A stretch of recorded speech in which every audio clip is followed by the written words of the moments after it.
Hello, elegant listeners, and welcome to Go, My Favorite Sports Team, the podcast that has reached new heights thanks to Mark's naked ass. Yes, my naked ass. Well, maybe naked ass. It's really kind of a hypothetical situation now because as of this recording, maybe not before or after or wherever, the Apple part of the deal has not been fulfilled. Therefore, I'm okay. Your naked ass is waiting in the wings. It's on deck, however we said in the sports terminology. If you don't know who we are, my name is Mark. You probably know who we are, but in case you saw a new podcast at the number one spot at the top. It's up there. It's being recommended to more people. Yeah, or something like that. I don't know how discoverability works on these various other platforms, but I am Mark, also known as Markiplier. I don't know anything about sports. Tyler has been trying to teach me for almost a year now, and I have not taken in anything about sports. I don't watch sports. I don't do nothing about that. Meanwhile, I have a master's degree. Tyler Scheid, that's my name, has a master's degree in sport administration. I've studied and played sport almost my entire life. Mm-hmm. Yes, and that makes us a dynamic duo to help bridge the gap between those who call sports ball and all that stuff, which I don't say, but some people do. But I don't really watch games. I don't really follow sports. And that which I do is more of like every once in a while I'll pick something up. But you're able to now be in some conversations and understand what even your personal trainer's talking about when Tua got injured. Yeah, I could. I just don't choose to. Yeah, but it's still getting in there somehow, even if you may be resisting it. I'm not resisting it. It's just like is it my fault or is it the teacher's fault if something doesn't stick in? Hold on. It sticks in. It's just you don't reaffirm it by watching sports. Why would I do that? That wasn't part of the deal. Well, you could be participating in conversations about it, which we do every time I do. But I don't it. want to. I turn on ESPN and it's so boring. Listen, if you weren't so busy doing a million other projects, you'd probably go out in the world and have someone talking about sports and be like, oh, yeah, that makes sense to me. No, I wouldn't. Oh, yes, you it know would. what I do in my spare time? And even before YouTube, it wasn't sports. I don't go out to the bar and go like, hey, you see Peyton Manning last week? I don't do that. But you record Distractable and Bob and Wade pay attention to sports in some... Yeah, but we don't talk about it. Anyway, it's not that I don't like sports. I am actually learning that there are some interesting things about sports, and it's the basis of the human experience. And today we're going to learn something even more about but you talk now. Yeah, we're going to learn more that I had to learn already about cricket, because right now the Cricket World Cup is happening in Australia. World Cup. I thought that was soccer. There's World Cups for more than one sport, Mark. No. Yes. No. Yes. No. Yes. No. There's no way. Anyway, before we get into the primer, did you even figure out if anyone was accosting me lately? I haven't had time. I've been so busy with other super important things. Getting your butt on deck. I get it. Yeah, getting my butt prepared.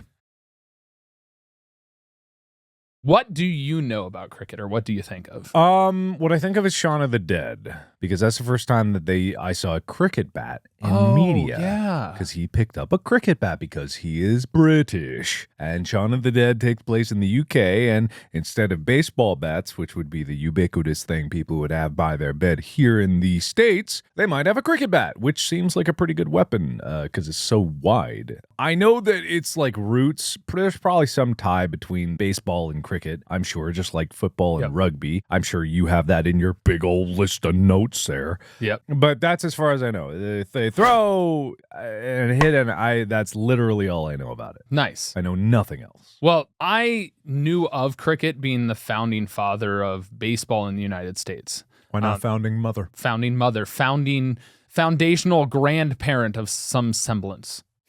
Go on. I just like the word semblance. But I didn't really start learning a little bit about cricket until the movie $1 Million Arm came out. And that movie is about a sports agent who's trying to get back into business because he's been outplayed by deep-pocketed competitors, usually big agencies that have come about in the sports industry. And he goes out to India, inspired by like cricket games and reality shows that he saw on TV, to find a baseball pitcher in India, basically a cricket bowler, and convert them into a baseball pitcher. Okay, so why should I care about it? Well, cricket is... No. Why should I care about this sport in the same vein as all the other ones? What about it do I need to know? Because up until this point, I've literally never come across a cricket game in my life. I've never even been in a bar and cricket's been playing. It's only like clips on the internet that I occasionally, very rarely see. Why should I and all the people listening who aren't sport people learn about cricket? What is this? What are you doing? It is arguably the number one most popular sport in the world. It's back and forth between soccer. Soccer is more widespread, as everybody knows what it is, or football. But cricket, because it is the main sport in India and a number of like Australia and a few different places, it is a massive sport. It is considered one of the most popular sports in the entire world. Really? Yes. Really? Yes. Really? By number of people that consume and play and participate in it, yes. Really? It is. I don't believe you. It's the truth. The data backs it up. You can Google it right now. I don't have my computer. I just so happen to not bring my computer today, so I can't Google it. You did it on purpose. No. Okay. All right. I don't want to be disparaging of the sport. Obviously, there's a storied history. I didn't realize it was that popular. So what is cricket? Tell me all about it. Well, cricket, going into the origin of cricket, Act 1. Okay. The exact origin of cricket are actually unknown, but some believe it is dates back to 16th century and name derived from the Anglo-Saxon word crick, meaning shepherd's staff. It is thought to have been the first bat used by English shepherds used their cricks as bats. And then the wicket gate was the sheep pens as a target for bowlers and pitchers. Other people argue it dates back as far as the 13th century, in which boys played either at a tree stump or a hurdle gate of a sheep pen, which is very similar to what has evolved to become the wickets today, which is like the catcher's glove in baseball, but it's a little bit different in how it works. It's basically 3 wooden poles with bridges on top of them that get knocked down, would result in an out for the batsman or the runner if they're currently trying to get runs. Mm-hmm. So early manuscripts offer about the size of the wicket as it changed from a stump in the 1770s. Pause. What's a wicket? All right. So you have the stumps, which are the poles that sit up. Well, hold on a second here. Stumps, poles. What poles? What stumps? What are you talking about? What are you talking about? All right. So there are 3 wooden rods. Oh. About I think they're like 1.5 feet or 1 foot high. And on top of them sit these little bridges on top. What are you talking about? It's at the backstop. What's the backstop? What are you talking about? I told you I know nothing. Nothing about you said crook, sheep farmers, back 13th century, wickets, stumps. What are you talking about? I told you. What are you talking about? Language. You gotta bear with me. Oh my God. Okay. All right.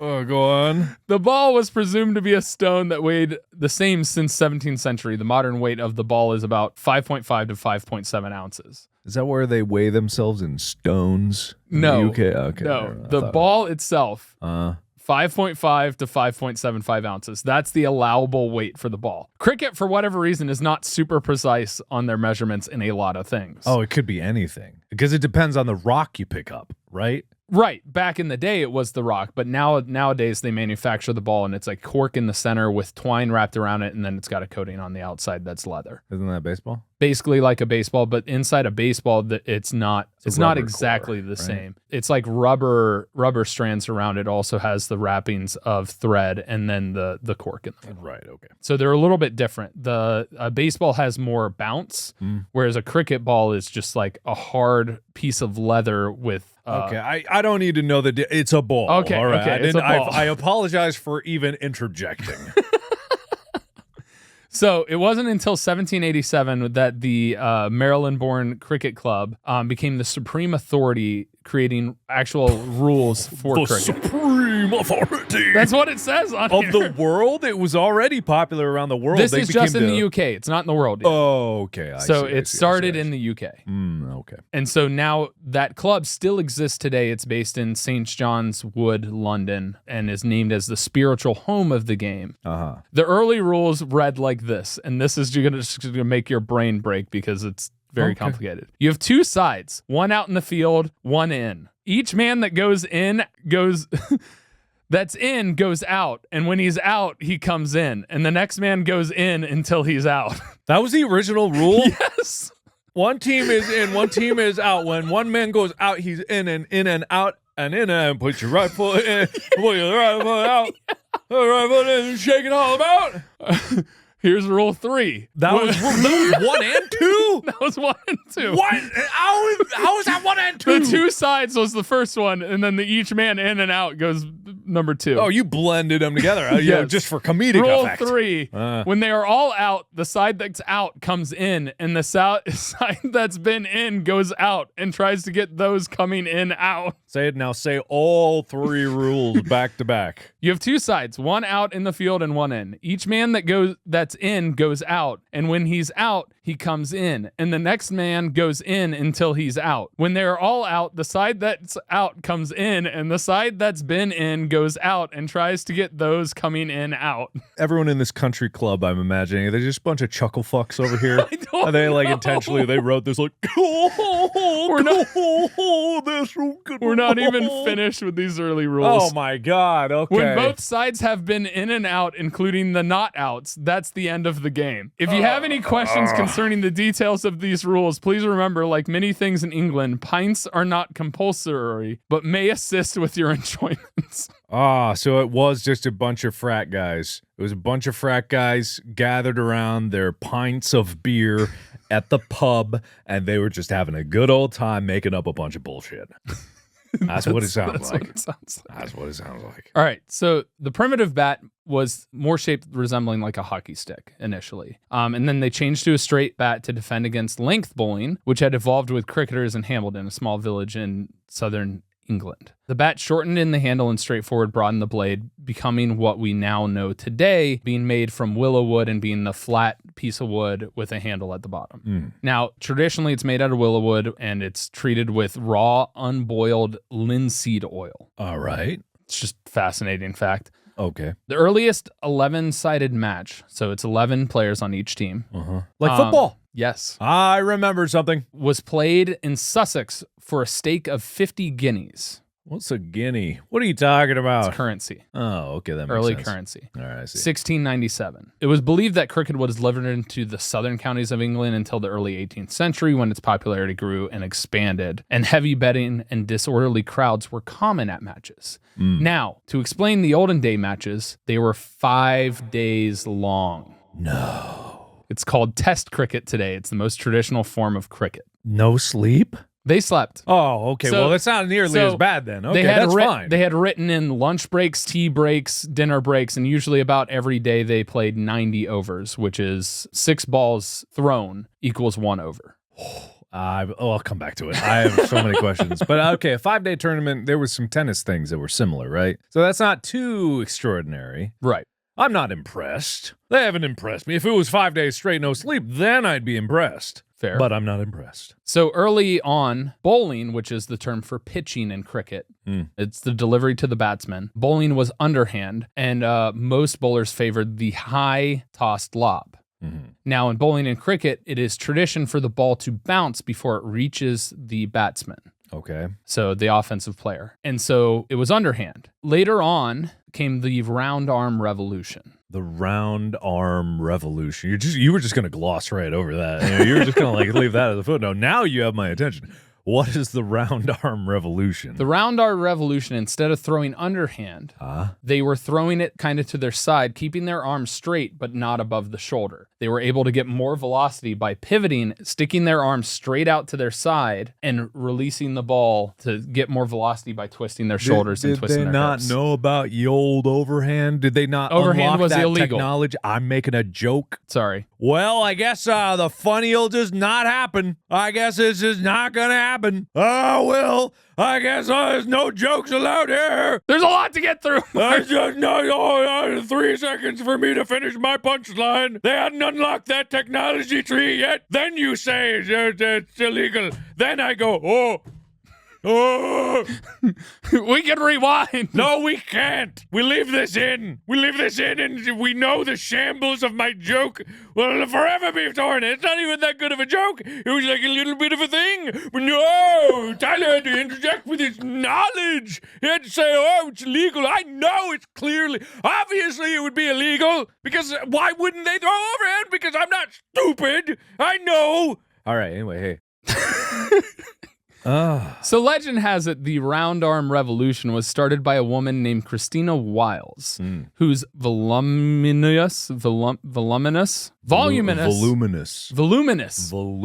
skirts meant she couldn't lob the ball underhand because traditional dresses back in the day had the sheer wind from her pitch would have blown her bloomers right off. Would have created a gale force wind. The voluminous billowing fabric would have just I think it probably just blocked her from being able to do it underhand, so she threw it sidearm. Damn, fashion for the round such arm pain. thing. Mm-hmm. But controversy started to rage furiously when round arm bowling became the norm as people kept trying to cheat to be able to throw it above the shoulder, starting the revolution of overhand. So much so that 2 players in particular were called for no balls, which means the pitch doesn't count and gives the batting team runs, for throwing it overhand. In those instances, they stormed off and did not play the rest of that day. Okay. They came back. Who did? The overhand throwers or the overhand throwers? Okay. Well, it was against the rules. I don't know what. Oh, you can't have too much of an attitude if that is the rule. Yeah. But they argued that overarm should be legalized. And 2 years later, in 1864, overarm bowling became legalized. Okay, all right. But not the cock and straighten the arm that you see in baseball. They have to keep their arms straight. The what? The cock and straighten. That's what it's called. Is that what it's actually called? That's literally what it was called. Why didn't we cover that in the baseball primer? Well, it was called something different because we were in America by that time. I think it's called a pitch. I thought, the pitcher who pitches, not the cock and armor who cock and arms. Not that guy. Cock and straighten, sorry. The cock and straightener. He doesn't cock and straighten up on that 5th base. He doesn't do it. So they usually throw using a slingshot method of throwing their chest forward and throwing their arm all the way around. Like a discus. Yes, but overhand. Why didn't they just do a spin? If they were doing the sidey roundy, why didn't they just add a couple spins to it? Because bowlers were allowed to have a run-up, lead-up. So it wasn't about spinning. And accuracy is important because they want to try and hit the wicket that's behind the batsman. Because if they hit the wicket... stump and the 3 poles in the bridge. Yes. So there are 3 stumps with 2 tops that were connecting it. The whole thing together is a wicket. And if you knock them down, you get the batsman out. It's called a dismissal. Dismissal? Yes. You've been dismissed. Not an out. Not something like, you're out. You're dismissed. You've been dismissed. Like, is that is there an umpire? Is there an umpire? Yes, there are 2 per cricket match. One 2. that's behind the bowler, one that's parallel to the batsman. All right, we'll get into the nitty-gritty of the rules of the game, I guess, whenever you feel like it. But listen, you said history first, so I'm doing history first. Well, I mean, history first, fine. How much history is there? We're getting there. We're getting into the final parts of it. Okay, good. So as the ball began being delivered more quickly, which now they can reach up to 90 miles per hour, 145 kilometers per hour in cricket. Okay, so similar to baseball. Yeah, batsmen needed to protect themselves, so they started adding protective equipment, padding and stuff to protect their hands. Okay. There was also the problem with grounds and requirements for grounds, so they had to make sure that the grounds were level so that when the ball bounces, because the ball has to bounce more often than not before it gets to the batsman. It has to bounce? It's not required to. It can be thrown on what is called a foal, which we call a fly in the United States, but the ball has to reach the batsman below his waist. If it's at his waist or above, it is not a legal bowl. And then the batsman gets what's called a free hit. They get a bowl and they can hit it, but they can't get out on that hit. Okay. It's very interesting. All right. So as the ground improved, batsmen grew accustomed to the new bowling style and went on the offensive. They started getting more runs. Okay. So many runs were being scored, there ensued and reformed the leg before wicket law, which has to do with if the ball hits the batsman and would have hit the wickets behind him, he's out. Basically, if he blocks the wickets from being hit, he's out. I was going to say, because it seems like, defending it would be pretty easy if you just stand in front of it. But okay, that makes sense. Which is where the batsman stands anyway when he's batting. Okay, cool. What are the other people doing? You said there's 11 per side? Yes. So you have the bowler and the wicket keeper, which is like the catcher in baseball. He's about 10 yards. The wicket keeper. He's about 10 yards behind the batsman and the wickets. Harry Potter and the keeper of wickets. And there are 2 batsmen. One is on the side of the bowler and one is on the side that's actually batting. What, intimidating him? What do you mean? No. So when a ball is hit in cricket, to get a run, both guys have to run to opposite sides of the pitch. What? When they both cross the line with any part of their body, that counts as 1 run. They can do that as many times as possible in one hit to score as many runs. What? But they don't always have to run. What does that mean? Wait, no, stop. It's like Squid Game. Hop on one foot. Oh, and then you stab the other guy. What is this? What do you mean? Run across a pitch. What are you talking about? We'll get into it when I talk about the field. Oh, my God.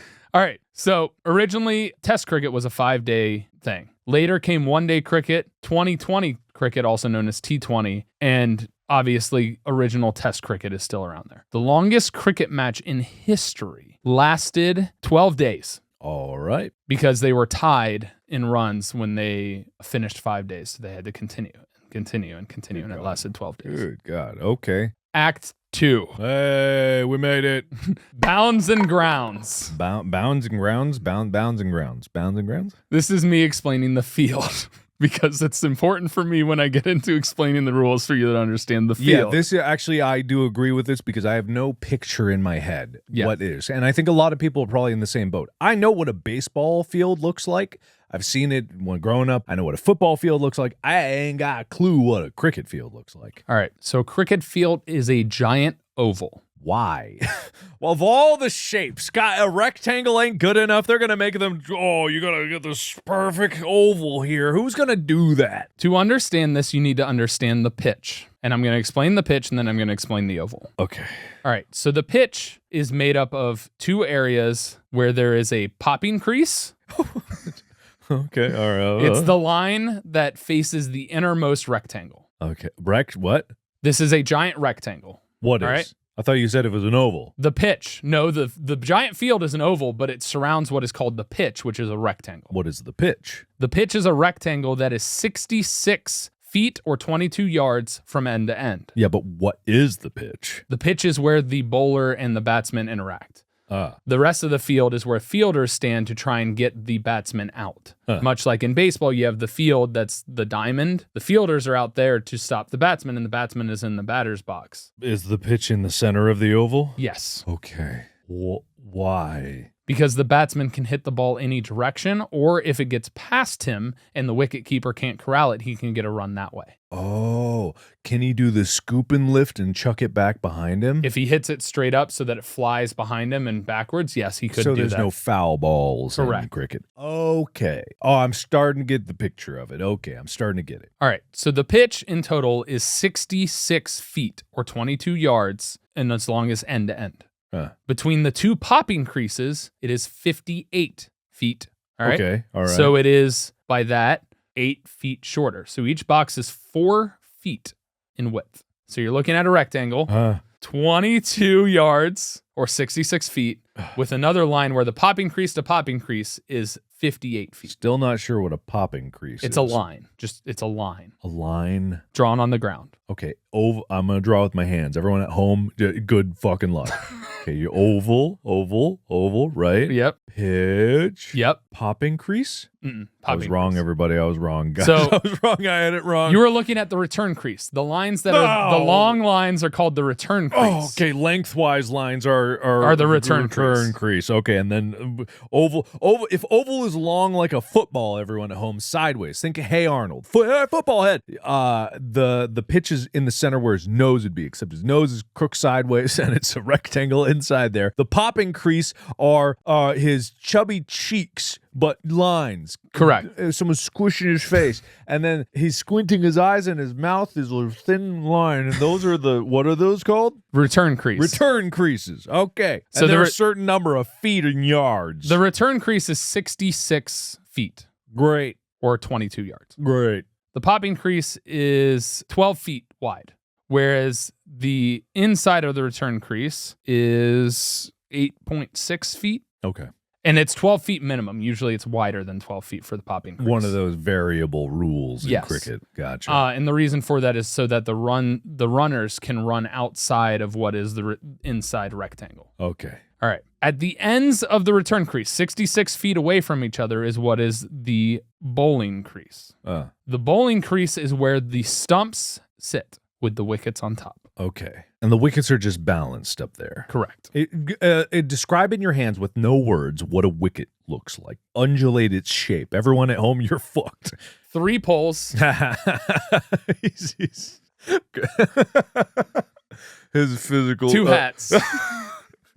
Oh wow, everybody! I wish you could have seen what Tyler just did. He being generous, milked 3 cows and then fondled a pair of boobies in the air. That's what he did. I shit you not, everyone. That is what I saw.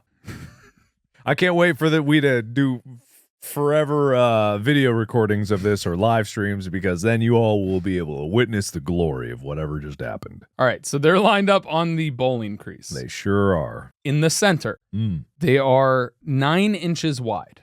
Okay. So there are 3 of them. 9 divided by 3 is 3, but also to do it's like 4.5 inches from each other. Sure. Yeah.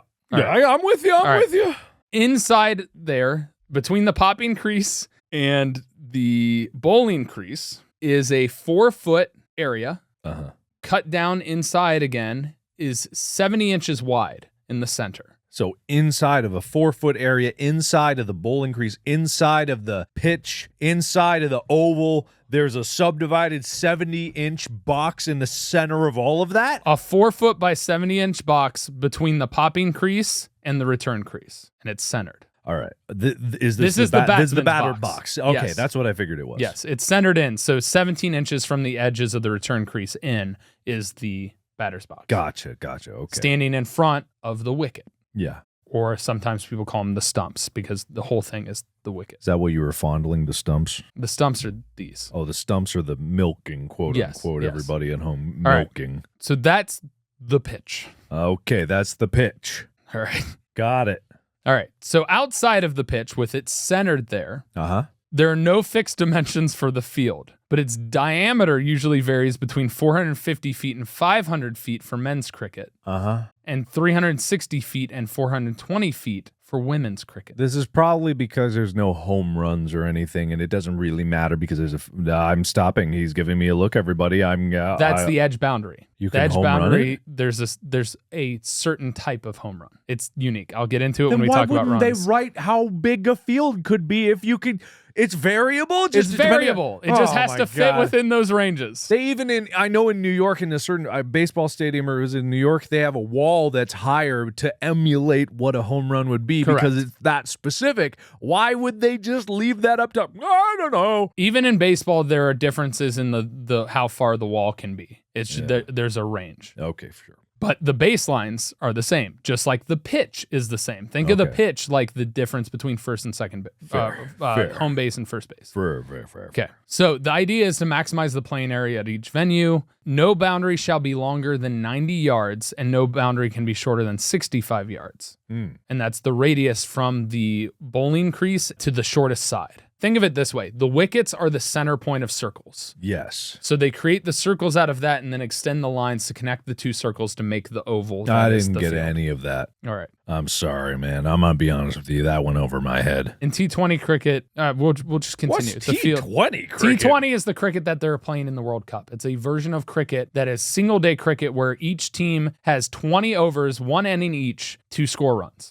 Better than test cricket? Is it called? Test cricket is 5 days. That's just called test because they're like, we're going to test it out. I think it's just the traditional you ain't got cricket. nothing to do for a week, guys. I don't know why it's called test. I'm skipping over that because there's just too much. Okay. Now, there is an additional line and mark that's the infield. The infield itself. This is where the guys who are in go out and the out go in, right? And then the man who gets out goes in. The out and in has to do with who's batting and who's fielding. They wrote 3 rules just to say the team switch sides? In some semblance, yes. Man.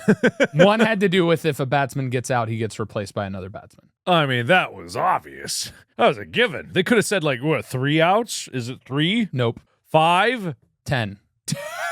10 dismissals in order for them to switch right, ends. It's not even to know. You're dismissed. You're dismissed. The whole class is dismissed. Why 10 when there's 11 players? Because then you don't have 2 runners to be able to switch ends to score runs. Okay. I was about to say that last batter just gets up there by chance. And, man. You gotta go home. But I don't even know where these runners are or where people wait to go bat. They just switch out from the in to the out. I don't know. We're getting into the rules later. I have to finish. We're not even at the rules. We've been talking about the rules. What do you mean we're not in the rules? Oh, God. How can a sport that's so confusing be so popular? It's not as confusing as you think once you get into it, because I've talked to somebody who is from the UK who played cricket. Okay. And he was like, oh, it's a lot simpler than trying to understand the differences in language when you're in the United States, because the way things are worded is just a fucking nightmare. That's a lie, because I literally said the same thing when I was like, oh, it's easy to set up this stable diffusion software and get it running. It's fucking complicated as hell. I lied straight up. It's because I spent days figuring it out for myself and watching tutorials. However, I could explain it in a way, but it doesn't mean it's simple. Anyway, sorry. I'm trying to find the measurements of the infield because somehow it got erased from my... I don't think it's important. It's very important. Why is it important? It's important because it has to do with the placement of when it comes to power plays. Power plays? And where the fielders can be placed. I don't even remember any of the other measurements you mentioned. Do you think people are listening to this in their car and like taking notes, scrambling the writing as fast as they can, scribbling designs of the pitch and the oval and all the fields and where the people are in their car and they're like careening off a bridge? Yeah, I think that's what people are doing. All right, I'm never going to remember any of this. You set me up for failure. Oh, I'm never going to pass this. I'm learning as long as you as well. I've been studying this for like months. Now, how do you expect me to remember it? I'm trying so hard. All right, go on. I need to find the measurements of the infield. Then I'll panic some more. Ah! Where are the measurements? What? Also, finding and researching this information is painstaking because it's such a language barrier, and then it's not at the top, and the words and things make things complicated. This moment of panic is brought to you by our sponsor. And we're back, and Tyler has the info he was questing for, right? Where are you, you fucking cricket bastard? You can't just Google how big the pitch. Dude, that the pitch in the infield is different. Why are you only telling me the edge boundary? Show me the infield. What if you Google power plays? Would that tell you? I got it. Oh, okay, you got it. All right. So the infield centered on the wicket is 27.4 meter radius. That's the infield. And then it creates an oval, which is straight lines that are run parallel to the return crease on the pitch. So what is that called when the line aligns with the exact edge of the circle? Parallel? Wait. Oh, tangential. Tangential. Yeah. The lines run tangential to the radius of the circle. To create the infield. Cool. All right. We did it, gang. We did it. We won at cricket. All right. You all are masters at cricket now. Go forth and conquer. Man, he's mad. He's mad. Researching this shit is such a pain in the ass. We don't want another we don't want another hockey situation. That's why I'm doing this. All right, so you ready for the list of cricket fielding positions? Am I ready? Do I need a pen? What okay, all right, go. So there's the bowler, which is the pitcher like in baseball, the wicket keeper, which is the catcher like in baseball. Okay. Now for the fielding positions that are options but not always utilized. What? Wait.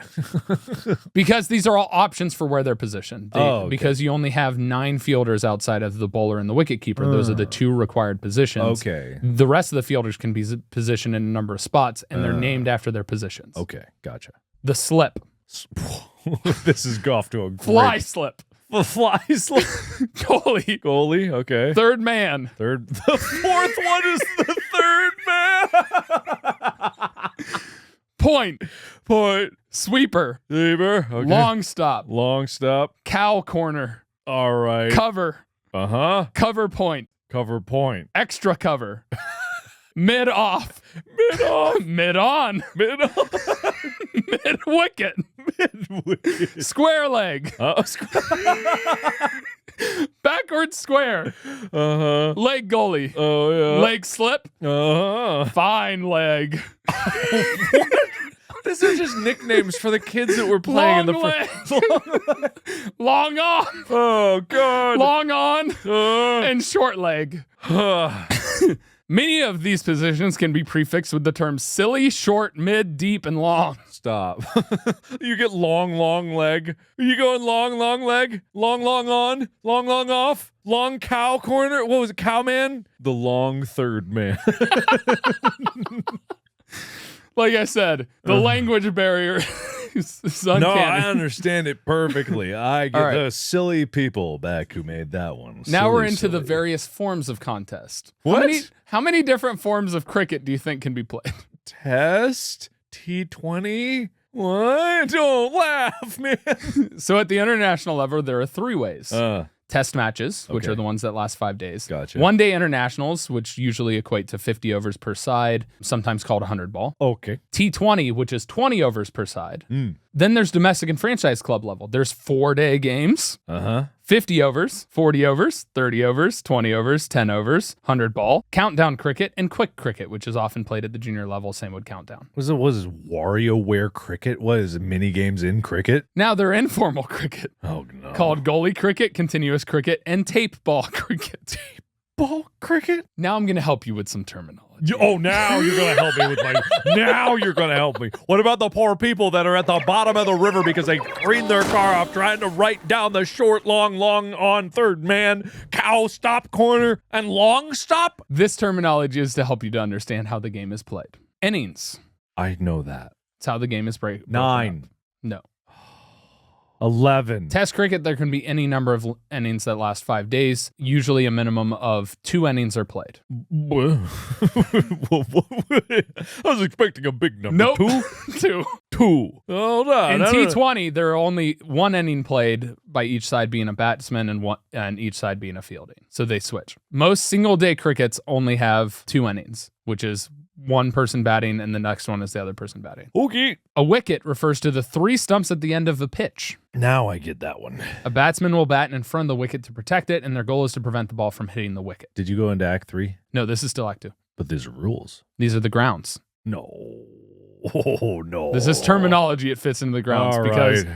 Act 3, the game, is quite different. A run, which is simply the rule of scoring, just like in baseball. Rule? The scoring system, the rule of thumb for scoring. This is most commonly done when a batsman makes a run after making a good hit, where the batsmen switch sides. And in order for them to score a run, one part of their body has to reach the popping crease and be across the popping crease before the wickets are hit on that side and knocked down. That's why outs in cricket are called wickets, because it's you knock down the wicket to get an out more often than not. A full is like a fly ball. So if it's caught on a full or reaches the boundary on a full, that is through the air, has not hit the ground. Okay. A dismissal refers to the end of a batsman batting period. Similar to an out in baseball, the goal for the field team is to dismiss 10 players to end an inning, unless there's a limited overs game, which is what T20 is. After 20 overs are pitched, which is 120 balls thrown that are considered allowable, not no balls or illegal, then they switch ends. An over is 6 legal balls or bowls, usually used to determine it for innings if dismissals don't come first. A strike, location of the batsman who is actively facing the pitch and hitting the ball, which is what we call the batter's box in baseball. That's called the strike because they're striking the ball there. A no ball in cricket is a type of illegal delivery to a batter. Usually 1 or 2 runs are awarded to the batting team if it is an illegal pitch. There are a number of ways this can happen. A wide is a type of illegal delivery, judged by the umpire to be too wide or too high to be hit by the batsman. 1 run is awarded to the team total. No ball can occur if the bowler steps over the popping crease with no part of their front foot behind the popping crease when they deliver the pitch. Glove. Those are the hands on the bat. As long as they are in contact with the bat, they are considered a part of the bat. It is called the glove because they wear a glove to protect their hands. A bye is when the ball gets past the wicketkeeper without hitting the batsman bat or body, and the team can score a run. So if they get past the wicketkeeper, they can run and switch ends and score. A leg bye is if it hits their body and gets past the wicketkeeper, but it can't hit the bat. That's your terminology. I went in a fugue state. I lost all of that. I couldn't recite a single thing. I couldn't recite one thing. I'm sorry. I'm trying. No, you're good. I think I didn't hear it. So maybe. Act 3. Oh, God. The game and victory. Okay, wait. I think I have a pretty good understanding of this game at this point. I don't Okay. even, let me tell you how cricket's All right. played. All right. So you got your bowler, right? Yep. You got your batter, Batsman. batsman, or batswoman. Come Correct. on now. Correct. Or batsperson. Let's be real now. It ain't the 16th century. And they're going to bowl the ball towards the wickets. Correct. which are on the stumps. Which are defended by the batsman. The batsman's defending. So in the inverse of baseball, it's the bowler attacking. to try and hit the wickets, yeah. And then there's 11 other people standing around. 9, because there's 11 total on the team. You have to count the bowler and the wicket keeper as 2. There's a total of 22 people that are standing around the pitch, lining it up like a basketball free throw. And then when the bowler goes, they all start chanting, long, long, silly, long, long, silly, long, long, long, long, silly, long, silly, long, long, long, long, silly. Then he hits it and it goes up way high. It's full. And it goes full. And then they all run in a circle back and forth trying to get over whatever crease. They run and then you win. For 5 days straight they run. And that's cricket. Some of that was accurate. Very little. But some... I get to selectively choose what was that. Silly long, long, long. Silly long, long. Long, long, silly long. All right, go. All right. To get the basics, cricket is played between 2 teams of 11 players on each side. Matches are officiated by 2 umpires, and their decisions in the game are final. T20 is what we're focused on because that is the World Cup version of the game that is being played. 2 teams have a single inning each, which is restricted to a maximum of 20 overs. So 120 legal bowls because an over is 6 balls. Gotcha. Protective equipment like helmets, pads, and gloves are also fundamental across all formats, as well as a specialist cricket shoe that helps with footing on the pitch. No member on the fielding side other than the wicket keeper is permitted to wear gloves or leg guards. So there is no padding on the fielders. They do not have a catching glove like baseball. The wicket keeper has a glove, though. But out of just hands? Just hands. All right, okay. Bare hands. I just remembered something. I have seen something of cricket. There was a video of, I believe it was Indian women's team or Pakistan. I can't remember who, but there was a clip of them. There was a ball in the air and they grabbed it and then they threw it up in the air and because it was going out of bounds, they threw it back before they fell out of bounds, then stepped back in bounds, jumped and caught it. I don't know why they did that, but apparently it was a big deal. So if the ball crosses the outside boundary on a fly, it's 6 runs. Oh.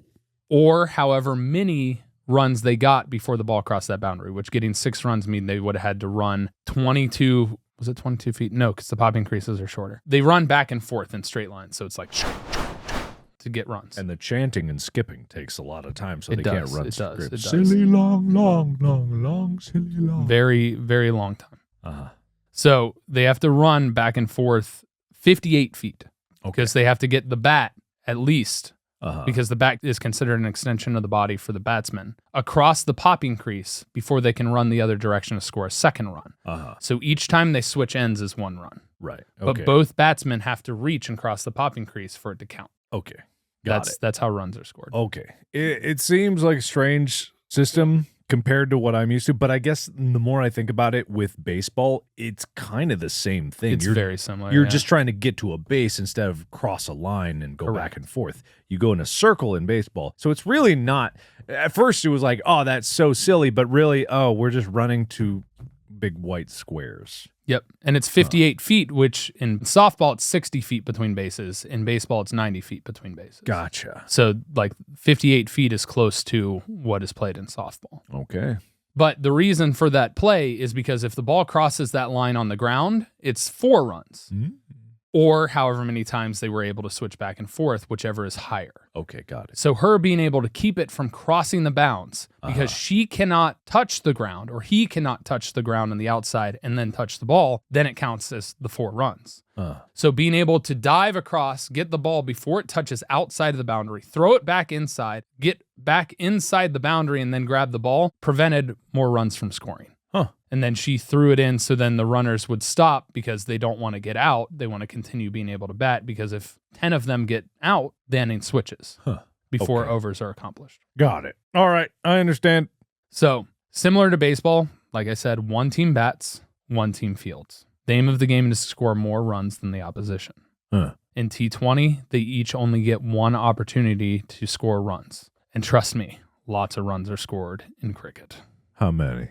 I don't trust you. Hundreds. Hundreds of runs? You're talking about 120 pitches. In T20, it's probably less, but Test cricket, they get hundreds. Oh, I bet. Yeah, if you're going 5-day, you better get hundreds. I So wanna it's like, is it like basketball level of points scored? Across all matches, the average score is 144.9 runs, Damn. suggesting an average run rate of 7.25 through the innings. Well, God damn. Oh, it's per over. So an average of 144 runs per match. A lot of runs. Way more than baseball. Okay, yeah, a little bit. So the batsmen who attempt to hit the ball with their bat will get a ball from the bowler on the fielding team. That's the pitch. The ball either has to bounce before the popping crease or arrive on a full below the waist. It's very uncommon for them to arrive on a full because there's a benefit to the bounce because it becomes harder for you to understand where it's going to go. Because there are different ways that bowlers can spin the ball or throw it hard, or obviously the ground is not perfectly level. It's going to bounce weird. Is this still in the area where they can't do overhand? They can do overhand. Okay, that got They get a running start. They have to keep their one part of the front foot has to have one part of their foot behind the popping crease on their side to throw it in. There are wickets on both sides, mind you. So they can't be directly centered. So they're throwing it at an angle anyway because they don't want to knock over the wickets. Okay. All right. The fielding crew makes an effort to dismiss the batters in a number of ways. These are like outs. And they have to get 10 of them to switch the inning before they reach 20 overs or 120 pitches. Got it. So these are listed in approximate order how commonly they occur. Caught. A fielder catches the ball on a full. Okay. It's flying through the air and he just catches it. Same as baseball. Yeah. Got it. However, if the fielder catches the ball, but either during the catch or immediately after touches or steps over the boundary, then it counts as the 6 runs on a full. And he's not out. All right. Bowled. The batsman misses the ball and the ball breaks the wicket directly from the bowler's delivery. The batsman is out whether or not he is behind his popping crease. He is also out bowled if the ball breaks the wicket after deflecting off his bat or body. Okay, yeah, that's the leg behind the leg before the wicket rule. Correct. I remembered. Which is the next rule, which is leg before wicket. Stumped. If a batsman misses the ball in attempting to play it outside his crease, he is out stumped if the wicketkeeper gathers the ball and breaks the wicket with it before the batsman can ground part of his body or his bat behind the crease. So if he takes off to run and the wicketkeeper knocks down the wickets while he's outside of that square, he is out. Is that where the expression "I'm stumped" comes from? It's very possible. Not sure though. Maybe. Run out. Run out. A batsman is attempting to take a run or to return to his crease after an aborted run. The fielder may either break the wicket with a hand which holds the ball or with the ball directly. He can throw it at the wickets. It is possible for... Wait, he goes over and punches the wicket? I have to As long as the ball is in his hand. He just... and then shatters it. I gotta look up what a wicket is. This whole time I have no idea what a wicket is. Oh, so it literally is 3 poles and they gotta just punch that shit? Yep. Wham! Interesting. It's literally everybody at home. It's just 3 stakes in the ground. Think of a long wooden stake. I don't know how big. You probably told me how big. I don't remember how big. Wait, you didn't tell me there's wickets on either side. I did. I literally just did. All right, I didn't listen. Everybody, guys, I didn't listen. So the wicket is 28 inches tall and 9 inches wide. Oh, interesting. So a little over 2 feet tall. All right, so you break the wicket. Yes. Basically, if they're attempting for a run, now this is the difference in baseball. If you hit the ball and it hits the ground and you don't think you and your partner can switch ends, you don't have to run. You are not required to run if you hit the ball. What if the other guy runs? Well, then he could fuck you over. But yeah, I imagine it's like in baseball, you can't have 2 people on the same base. You can't have 2 people on the same. So if they run, like, I'm running, Billy. I was like, I don't want to run. You better run then. Yeah. You'll have to. You have to be on the same page. Okay. Interesting. Okay, I got it. It is possible for the non-striker to run out if the striker hits the ball down the pitch towards the non-striker's wicket. Oh, that's where the wicket on the other side. So you can. Oh, what happens then? You get a run? So as long as your teammate stays in their box and it knocks down those wickets, it's fine. Nobody's out. Okay. But if he's outside the box when it hits those wickets, he's out. Oh. So if he has crossed the popping crease, is in the central square between the both popping creases and the return creases, he is then out. Okay, so the popping crease is the edge of the base. The batter's team, both the wickets on either side of the pitch are theirs. Correct. So if the wickets get broken or whatever on either side, that's an out, a dismissal. So it has to hit off the bowler first. So a fielder has to touch the ball before it breaks the wickets for it to count as an out. So it can't just be like the bowler turns around, wham, right behind him. Well, if he touches the ball, then it counts as an out. But before he throws it, yeah. I mean, yeah, if you cross the line, you can get him out. That's why they don't cross the line on the ball. It's like in baseball when you catch him trying to steal. So if the batsman hits it and it knocks down the wickets without a fielder touching it and your partner's outside the popping crease, he's still safe. Because you can't initiate yourself out. But if it hits off the bowler or the bowler hits it, then he's out. Okay, continue. It's also usually after that happens a dead ball because they can't use the wicket to get the runners out. Gotcha. If attempting to hit a ball or taking off on a first roll, the batsman touches or breaks the wicket accidentally. Like if I swing my bat back and I hit the wicket or my foot hits the wicket and the wickets fall, you're out. It's like in baseball. If I accidentally swing backwards and I whap the umpire right in the nuts, then am I out? No, usually that's called catcher's interference, and usually don't hit the umpire. You hit the glove of the catcher. No, I'm hitting the umpire. Well, if you hit the umpire, he'll probably call you out. It's a wham. You can also be out if you obstruct the field. Say they're trying to throw the ball in, and you're like, "Ha ha! I hit it with my bat and hit it away." You're out. You can. What if I'm just celebrating? I just did a big hit, and I'm like, "Oh yeah!" If it's unintentional, you are not out. Oh, okay. Well, but if it's intentional, every play, I'm gonna have the cricket back up in the air, like yeah. You're also out if you hit the ball twice. If it hits off of the bat and hits your body, you're out. There's a lot of specific rules here. You know a lot about cricket, Tyler. Timed out. I've been studying for months, Mark. Oh, boy. Timed out if the batsman takes longer than 2 minutes from the time the previous wicket falls to appear on the field. Okay. In T20, they actually have dugouts. So only 2 batsmen are on the field. The rest is the defense. They are fielding. So the defending team with the bowler and the wicket keeper have the rest of their teammates on the field. Only 2 bowlers are on the field. Everyone else is outside the boundary. In T20, they're in what's a dugout. So it's more like baseball in that aspect. But in other versions, everyone's on the field. But in and out, out, in. No. Even in other ones, they're outside the boundary. It's just in T20, because it's the most common used international cricket play. They actually have kind of like dugouts and shaded area. Just specific. They don't have shade anywhere else in the world. I mean, if you're playing naturally, it's like just a giant field. They'd just be standing outside. I suppose. The field. Okay, I got you.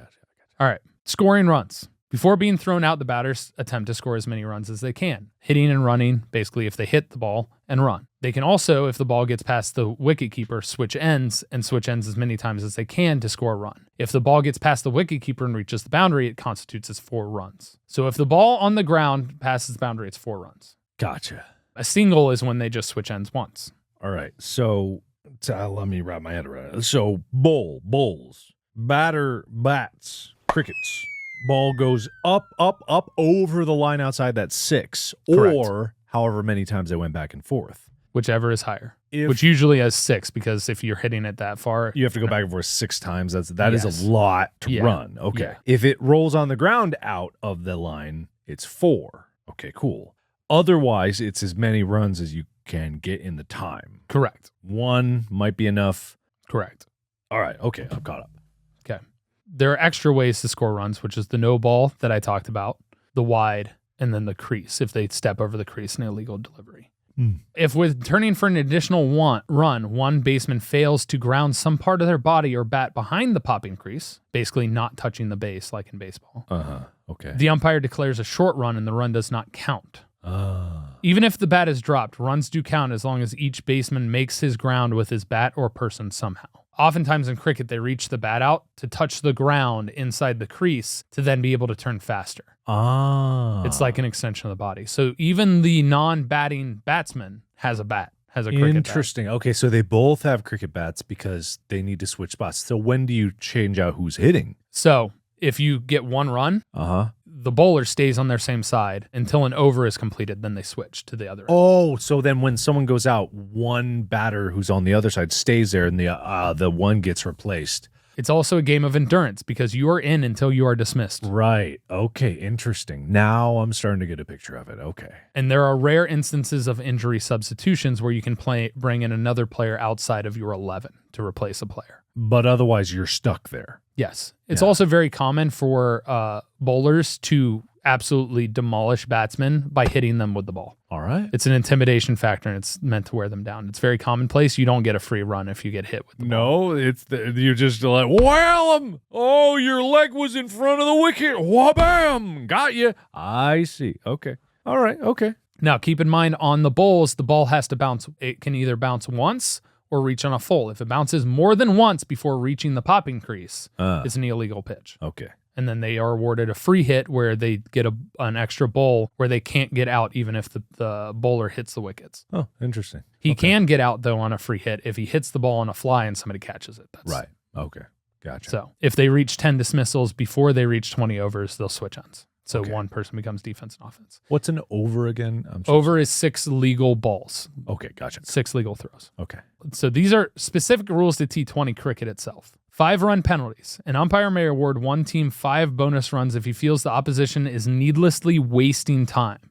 It's meant to keep the game going. 75-minute time limits. Each bowling team is forced to complete their 20 overs within 75 minutes, which is 3 minutes and 45 seconds per over. Wait a minute.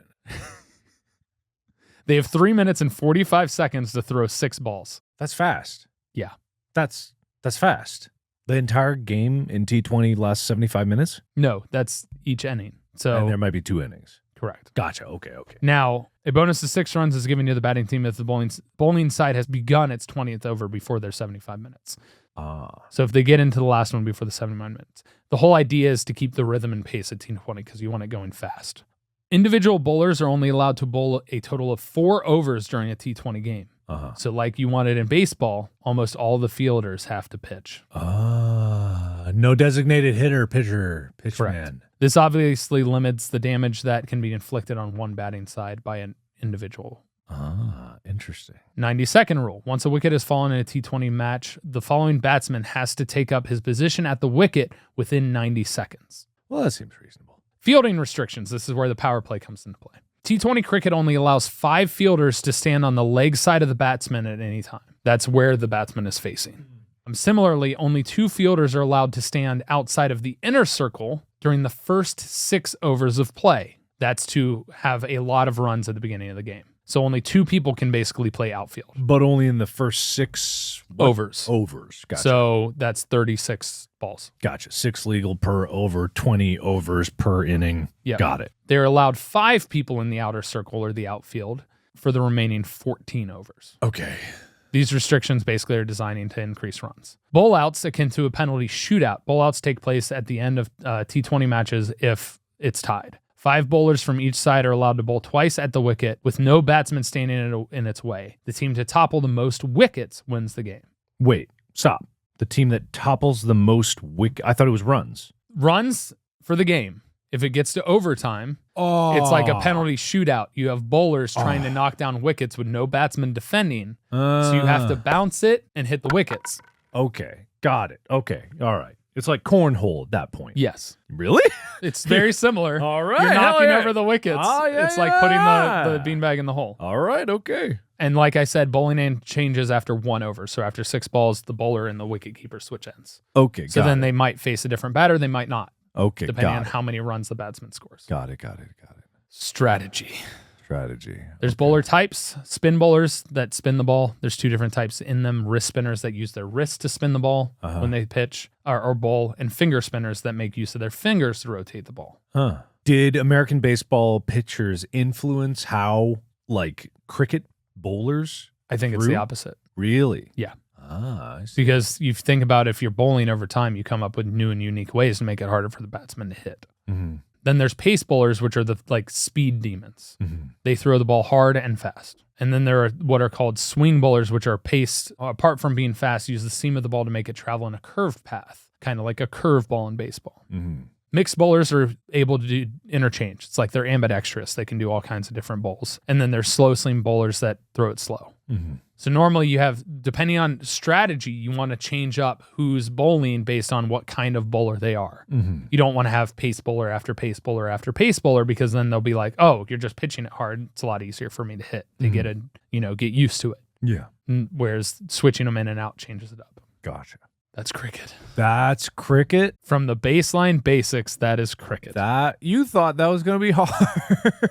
All right, let's see how much I remember. Okay, so 11 people per team. You did a great job explaining it. I will say that, because now I went from having nothing in my head about cricket, not a thing, not a field, not anybody, nothing, to I think I actually understand and I could watch a game at this point, which is the whole point of the primer. So you have an oval field. It's big. I'm not going to remember the specific dimensions, but there are creases and lines delineating different zones, inner circle, outer circle, creases, side creases, whatever. What really matters is the pitch in the center, where you have the bowler and two people with bat in the pitch.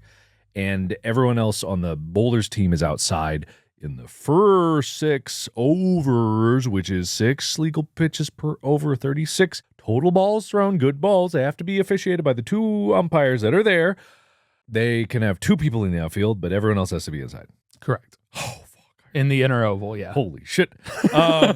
They bowl. It has to either bounce only once, or be below the waist. Correct. And then he's aiming for the wicket, which is on top of 3 stumps. And the wickets are like little things on top. I mean, the wicket is called the whole thing. The stumps are the base, and then the other things I think are called hats. Give me a little credit. No, you're doing great. You're doing great. So the cricket batter has a big old bat. The cricket bat is big and flat on the front. Gloves, if it touches any part of it, it's legal, even the gloves. He hits it trying to get it much like baseball, so that he or she can get as much time to run with the other batter on the other side with the other wickets to go back and forth before that ball comes back. So long as they are in the box, their wickets are not undefended and they can't be outed, dismissed. Correct. 10 dismissals per inning. Is it like 10 dismissals or 20 overs, whichever comes first? Correct. Then they switch. The umpires has various rules for giving around penalty runs, stuff like that. But in the basics of the game, it's just you hit the ball and try to run, right? Yes. Which, as much as it seemed like a foreign entity before, it is not as different from baseball as I thought. It's more the terminology. Yeah. And also, for me on the research side, trying to Google what a foal was took forever. No, I think you did an incredible job. I think everyone can forgive you for the hockey incident. I enabled it too. I'm also responsible as half of this podcast. I definitely don't pull my weight in terms of knowing anything. But now I really this is probably the best primer you've ever done, because I have a almost complete understanding of cricket, going from the confusion at the beginning to now I actually kind of want to watch a game now. So the reason I think I did a better job is I was like this. I spent more than 1 day on this. Yeah. Most other things I'm like, okay, I can get a general idea because I understand it to a point in 1 day. Mm-hmm. I spent months studying cricket. When I was in Vegas for the company that I consult for, they have people that work in the UK, and one of them played cricket. And I had an hour-long conversation with him about cricket to help me understand. Gotcha. Then months went by, and I did the research and typed up the actual primer in the last 7 days with all the other research that I had already done. And Mark, I am sending you the link to my notes right now so you can actually see how much I wrote down and how much I kind of skipped over because you asked questions about different things, and how much data I left out so that we could fit it in. All right. The short amount of time. Introduction. Welcome to Go. Small talk, current events, accosting. I like that you have written in every time. Cricket primer. Whoa, my God. I'm scrolling as fast as my finger can scroll. Holy shit, how many pages is this? 24 pages. He wrote 24 pages of bulleted notes. There's not a gap in any of this. Jesus Christ. What the hell? Oh, there's diagrams. Oh, there's diagrams with measurements. Oh my God. There's also links for me being like, I'm not going to be able to scroll through all of this. I need to pull up these links. Holy crap. This is the most comprehensive primer ever, and I think everyone listening at home can thank you. There was a reason there was no accosting today, and it wasn't I was lazy and didn't bring my computer. It's because you deserve a good old thumbs up. You did the world of cricket a service today. I want you to know that. You did the world of cricket a service because of all the sports, I know the other sports that we've talked about, like I know of them. I didn't know a thing about cricket. I want to watch a game. I legitimately want to watch a match. I can't promise afterwards I'll watch another one, but I'm curious now. I am cricket curious. Well, and the opportunity is there right now because the T20 World Cup is happening right now. It's hosted in Australia. The 2022 World Cup of cricket is going on right now. I have a hernia that day. It's multiple days. Oh, no, I'm good. Hernia's really wiped you out. I can't. No, I actually will. I promise I will watch some highlights or something. I mean, I've watched like different instructional videos and stuff like that to get a grasp of it because not all of this was written down. I had to learn stuff to be able to explain it. Right. And it really made me understand now how cricket is the grandfather or grandmother or grand person to baseball. Yeah. Because it sounds very complicated as I got into it with the language and the stuff that they use in the terminology.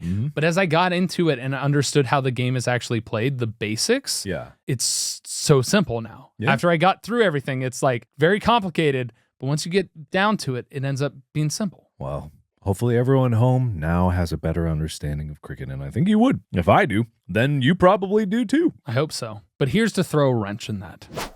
Oh, no. There are new rules to the T20 cricket as of 2022. Oh, good. These are more fun things. No change of ends if batter is caught. Moving away from the earlier rule where the batsman would change strike with the ball midair, the new batsman will now take strike if the striker is caught. So instead of the person who's already in the field taking the place, when somebody is caught, they remain on that end and a new batter comes in. Okay. All right. That's what I thought happened. Yeah. Originally, beforehand, they would replace whoever was replaced. They would switch ends, and the person who was already running was now the one in the batter's box. Gotcha. Striker's right to play the ball restricted. Any ball which forces the batsman to leave the pitch will be called a no ball by the umpire. For right to play the ball, some part of the batsman bat or person should remain within the pitch, else the ball will be signaled as a dead ball. Okay. Penalty for unfair movement during fielding. If the field team makes any unfair or deliberate movement while the bowler is in a run-up to bowl, the umpire will call it a dead ball and may also award batting side 5 penalties, 5 runs as penalty. So no one in the outfield can go, Non-striker run-out. This type of dismissal will not be considered as unfair play and will be counted as a regular run-out. So you can get out the non-striker. Okay. Bowler throwing the ball at striker's end before delivery, now a dead ball. This is a lot of rules to put in 1 year. While the bowlers could previously attempt to run out an advancing batsman before bowling the delivery, aka if the batsman runs before the ball is delivered, this will now be counted and the practice will be signaled a dead ball by the umpire. There you go. Okay, those are the new rules. Hope you wrote those down. Thank you, everybody, so much for listening to this wonderful primer. It really was a primer to remember, a landmark primer for the future going forward. Every primer will have months and months.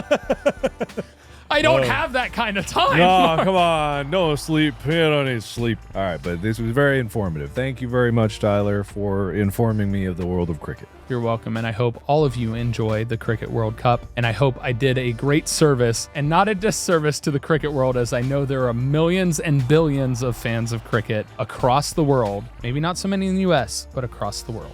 Man, billions. That's crazy. I had no idea. But I'm not one of them yet, but maybe someday I will. I mean, it's the #1 sport in India. That's great. I've never been to India. Neither have I. Someday. Anyway, go check out and download all the episodes of Go. Help Mark's butt finally come to the forefront. I don't know. Far too late at this point. Thank you so much for listening. Check out the YouTube channel. Check out the merch at store.gmfst.com. Check out Mark and his channel and all the cool stuff that he does. So many projects and so many cool things. If you want to follow me, I'm Apocalypto12 everywhere. Just search Tyler Scheid. It's Scheid. And thank you once again for listening. You are all now the most informed sports someone's short, long, longy, short, long, long, long.